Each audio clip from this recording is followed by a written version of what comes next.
Welcome to another informative session of the New England Job Show. Our guest today is Certified Career Coach Arleen Bradley. Arleen? Thank you and follow up. You want to know who, you want to know what, you want to know when and how often. Who gets a thank you? Everyone who has interviewed you, you want to thank. Make sure you obtain a business card, or if you can't obtain a business card, the correct spelling of their name and their title and an email address at the very least. You don't... I'm sorry, but just a comment, when I had my second interview, actually my first interview, I purposely did not bring my references with me, because this way, at the end of the interview, the person I was talking to asked, for references, and I says, I apologize, I didn't bring them with me. Can I have your email address?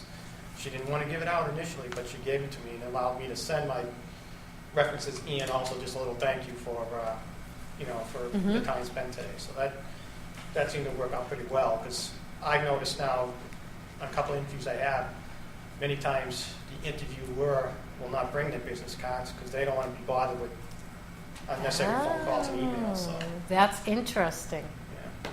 That's very interesting. Because people just now, it's like, if you get an email address, people are going to get inundated.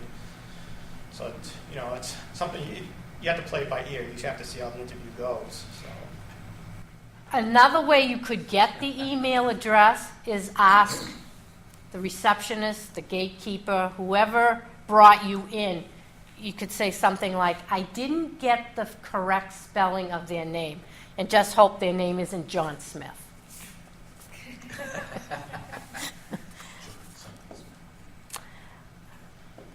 All right, so you want to find out everybody you interviewed with and get their name and at least their email address.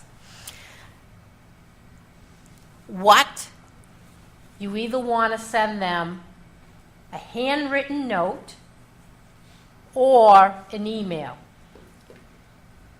Now, that's going to determine by when you send it. You go into the interview and you ask them, what's the time frame? If they say, we're making a decision tomorrow, you want to go home and send an email thank you ASAP. My good buddy, Harvey McKay, would tell you, go to your car, handwrite a thank you, because according to him, you should have brought in your thank you notes and left them in the car. So you go out, write your thank you notes, and go back in and give them to somebody who will be responsible for distributing, whether it's back to human resources, maybe security, a receptionist. Give them to somebody who will pass them along. If you're doing a handwritten one, there are two things. Or you can even type a letter. That's fine too. Well, you laugh, but if they can't read your writing, it's like not sending one. And you're sending them a heads up saying, I can't read a thing they say. They write. So, that could take you out of the running. Because remember, they're interviewing quite a few people, and your qualifications are pretty comparable. And so now it's the nitty-gritty that's going to determine whether you get the job or not. And if they can't read your writing, chances are, if I can't read their writing on a thank you note, how am I going to read their writing when it comes to, business information? So it's a good point, Ellen. Thank you. So, how often? When and how often? If they tell you in 10 days, you might want to send them a thank you.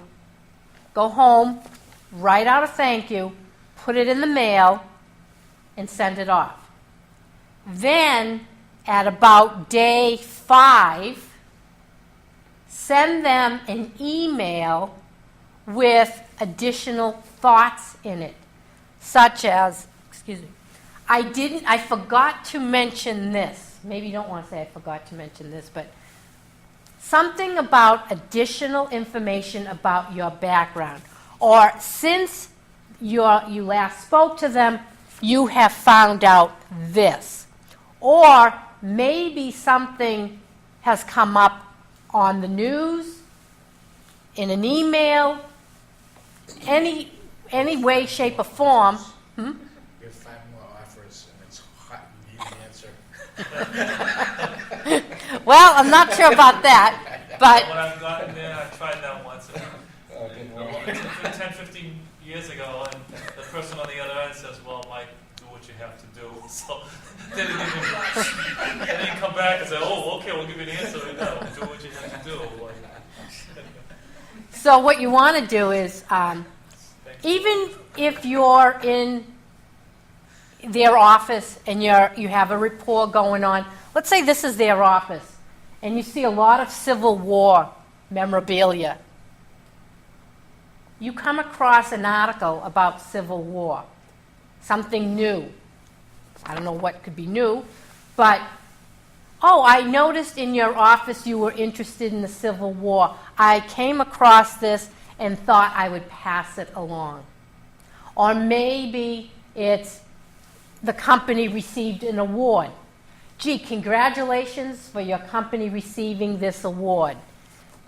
You want to just send them a quick note reminding them that you're still available and that you're still interested. And hopefully get your resume back to the top of the pile. How often should you do this? I would say initially twice. If it's a long time, like 2-3 weeks, do it again. If you can't get a hold of them, sometimes you may even want to call them at some point, especially if it's a long, drawn-out process. You might want to give them a phone call or two. But if you're trying to reach them by phone and you left 2 or 3 messages and they haven't returned your call, drop it. There's a difference between following up and stalking, and it's a fine line. So you don't want to cross that line. So, second interviews. Second interviews could go into 3, 4, 5, 6, or 7. Someone I know in another networking group went through 7 interviews with the same company before they told her no. And it's a situation where they told her that it had to do with travel. They told her there'd be no travel. And then after 7 interviews, they told her, yes, there would be travel. You didn't know the first 3 interviews there might be travel? So she got strung along the 7 interviews and was told no. Who are you going to interview with on the second and beyond? Generally, you go higher up the chain. The questions are going to become more intense and more in depth. So, all the preparation you did, you got to do more. You got to look more into it. Only this time, it's going to be your skills that you're going to have to know more about. They're going to want to know, do you know the nitty-gritty? Do you, in fact, know what you are talking about? The first person you talk to is generally going to be somebody in human resources. And if you're in a large company, all they know is the human resource aspect. They don't know what goes on in finance. They don't know what goes on in production. I mean, they know what, but they don't know the nitty-gritty. So giving vague general answers is fine at this point.